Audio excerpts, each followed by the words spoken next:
100 দিনের কাজের টাকা ভাগকে কেন্দ্র করে বচসা, তৃণমূলের দুই গোষ্ঠীর সংঘর্ষ, বোমাগুলির লড়াই, উত্তপ্ত বীরভূমের সিউড়ির ইন্দ্রগাছা গ্রাম।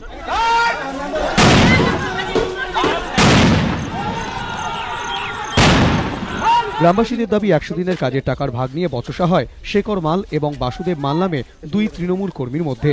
অভিযোগ, শুক্রবার সকালে সদল বলে শেখর মালের বাড়িতে হামলা করেন বাসুদেব। গ্রামবাসীরা রুখে দাঁড়ালে পালিয়ে যান তিনি, কিন্তু তখন ফিরে গেলেও সকাল 7:30 নাগাদ ফের দলবল নিয়ে আসেন বাসুদেব। অভিযোগ, বোমাগুলি নিয়ে বাসুদেবের লোকজন গোটা গ্রাম ঘিরে ফেলে। অভিযোগ, পাল্টা হামলা করে শেখর মালের সমর্থকরাও। দুপক্ষে তুমুল সংঘর্ষ বাধে। তৃণমূলের সঙ্গে তৃণমূলের ঝামেলা, আমাদের গ্রামবাসী, এবার ওদের ঝামেলার মধ্যে আমাদের গ্রামবাসীদের কিছু লোকের মেয়ে ছেলে বোম পেয়ে গেছে, আমাদের কিছু মার খাচ্ছি।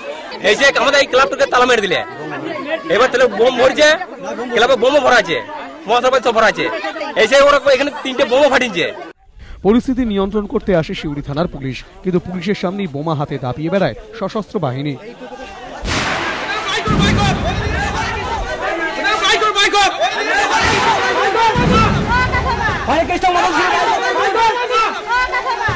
গোটা গ্রামে তীব্র আতঙ্ক ছড়িয়ে পড়ে।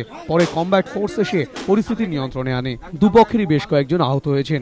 ইতিমধ্যে এই ঘটনায় বেশ কয়েকজনকে গ্রেফতার করেছে পুলিশ।